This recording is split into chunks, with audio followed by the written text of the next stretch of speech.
You have to stop these things. You just have to, okay? Trust me. I'm going to paint with my non-dominant hand to prove to you that these things are going to work. So I'm going to take off this manicure, especially since I kind of ruined it, and I'll be back. The first mistake you gotta stop making is not prepping your nails. I know a lot of you hear nail people on YouTube saying to prep your nails and it's super important, and you're probably like, oh, whatever, but it really is. It is. I'm pointing at you. I was just like you. I would barely prep my nails. Like, I would take off old nail polish and maybe file it a bit and then slap on some nail polish. You don't prep your nails, they're not going to look good and it's not going to last. You also should invest in a cuticle pusher of some sort. You can use an orange stick if you would like. You can use a metal one, just be careful. The kind that has like this curvature is really good. And especially if it has this other side, this side really scrapes dead skin. There's also a padded kind. I don't have that. What you should do with the cuticle pusher is just start pushing back on your nail. Okay, so I'm scraping and getting dead skin if I have any. And the reason you want to do this is because if you leave that dead skin, nail polish, if you've ever put on nail polish really dirty, like messily, and you get it on your skin, it doesn't want to stay on your skin. Like when you take a shower and such, you can actually peel it off really easily. So if you leave this dead skin on your nail, the nail polish isn't going to want to stick on that for very long, and it's going to lift. And the reason I'm not using this is because I've used it a couple days ago, and I don't need to use it every day. I don't know if you can tell, but there is dead skin coming up. This is important to deal with. Okay, then what I like about this specific cuticle pusher is the other side. So what you can do is take it and scrape away any dead skin you might have missed.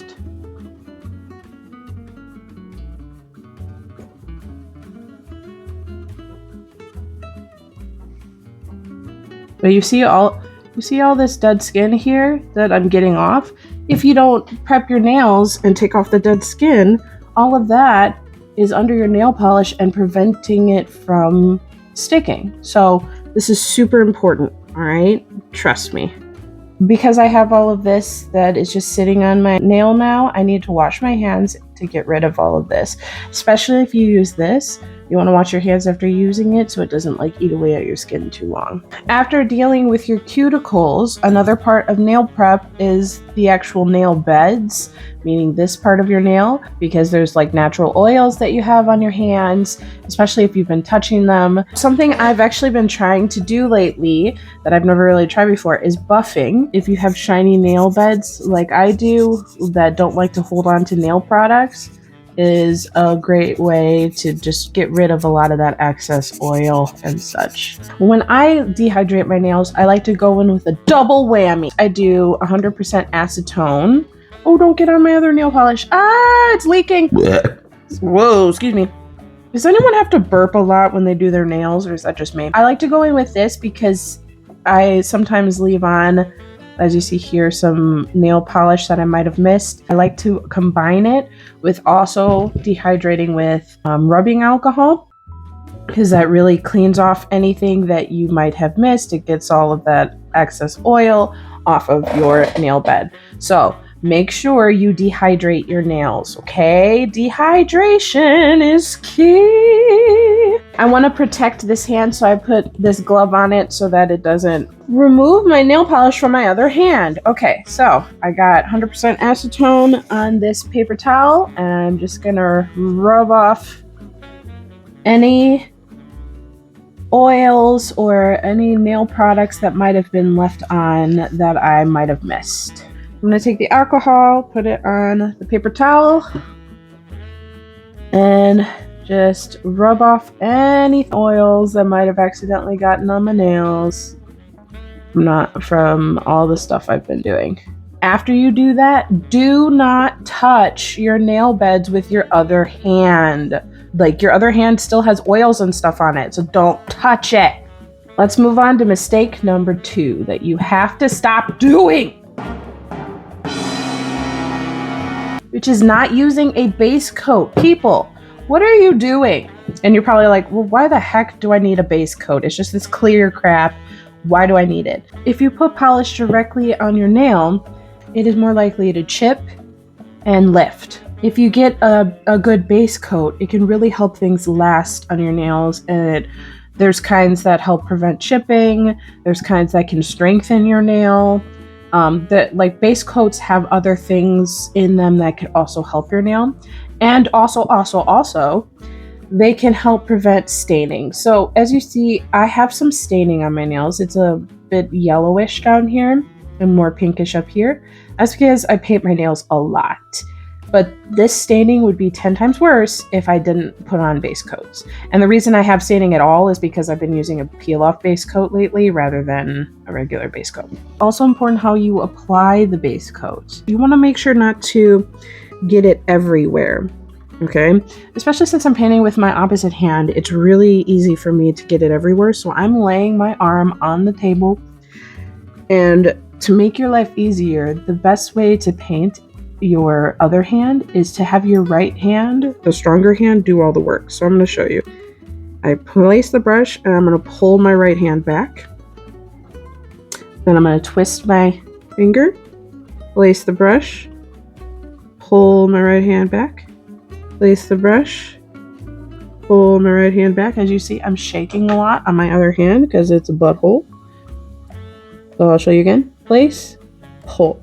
This makes it so that your left hand, your other hand doesn't have to do a lot of managing because it's not your stronger hand. Also, when applying your base coat, try your best not to get it in your cuticles or your skin because as I said before, nail polish does not like to stay on your skin. So if you flood your cuticles with it, then it's going to be more prone to lifting. And I know some of you are sitting there thinking, well, what if I do get it in my cuticles? Well, that's when you have to go in with your 100% acetone, and you can either use a cleanup brush or you can use cotton swabs or stuff like that and just go in and clean up that area. If you get it here, you clean up here, you know, just try your best to not have it just sit on your skin.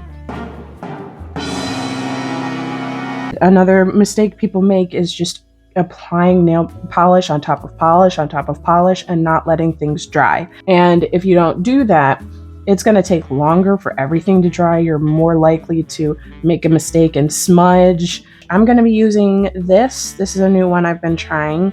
I like it because it says quick drying and it's like a sheer color, and I'm kind of going for a sheer look here.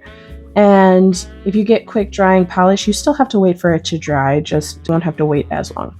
Okay, how you know you're ready to paint your next layer? If you can touch it and it doesn't leave, like I'm lightly touching, I'm not like smashing my finger into it, I'm lightly touching, and it's not like messing up and smudging or putting fingerprints, then it's ready for me to add another layer. Part of the polish application process is the same as the base coat.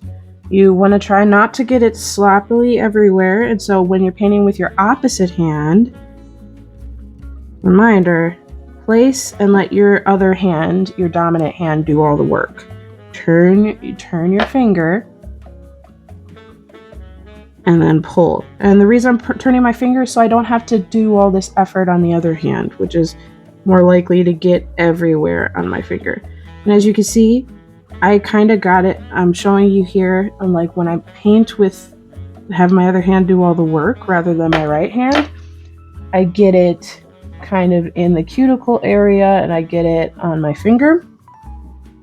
And I will say, since I've been doing my nails for so long, I'm probably not as sloppy as I could be. I'm not as sloppy as I used to be, but it's still a bit sloppy. So I'm going to take 100% acetone. I put it on this cleanup brush. I'm going to dab a little bit of it off on a napkin and clean up the area. So you have to make sure you keep it clean. A mistake people make is not cleaning up the area. People make the mistake of not cleaning it up right away. And the reason I say that is, like, I used to wait to clean up any messes I had until I was done with my manicure. And the problem with that is that it dries on your skin, and then it's 10 times harder to clean up. And then you end up having crusties, or it's a pain in the butt. You have it everywhere, and it's like, oh, my manicure looks like crap. And it's like, well, because you didn't clean it up right away. And then you end up having to like go into the shower and pick it off because it doesn't want to come off with the acetone. So if I could give you a huge suggestion, this is something it took me a long time to figure out, which it shouldn't have, but it did. Clean up right away rather than waiting until everything is done. Ultimately, everything is about practice and the amount of times you do it. I have been doing my own nails at home for years now, and it's taken me that long to figure out how to do all of this stuff. So I'm giving you guys these tips so you don't have to wait as long as I did. Okay, we're ready for coat 2. How do I know? I can touch this and it doesn't ruin it. Okay, but if I touch it really hard, it is going to make a fingerprint, so I only just lightly touch it.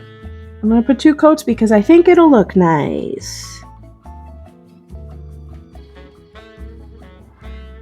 I know that this is a video about how to make your manicure look good, and I have all the steps and stuff, but I really want to do a gradient.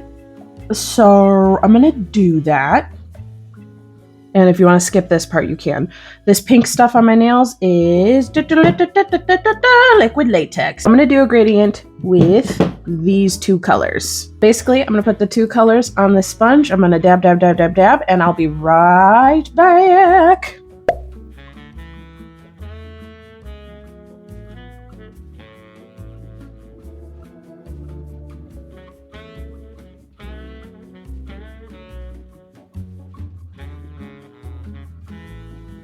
Da da da da da da da. Look what I did.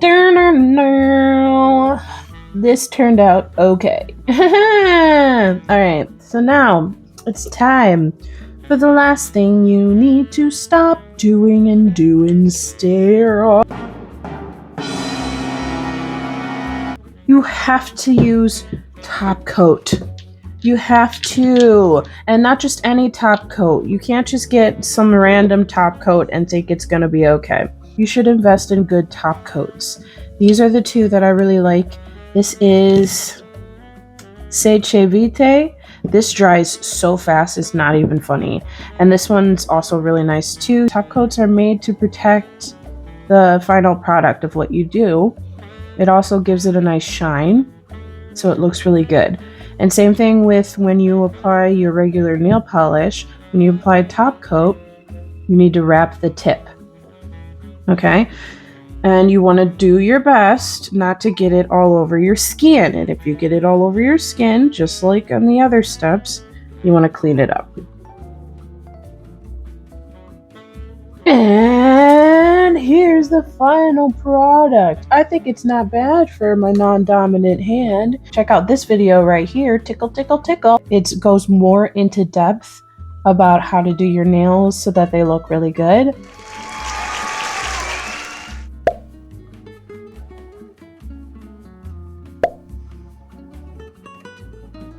See you later.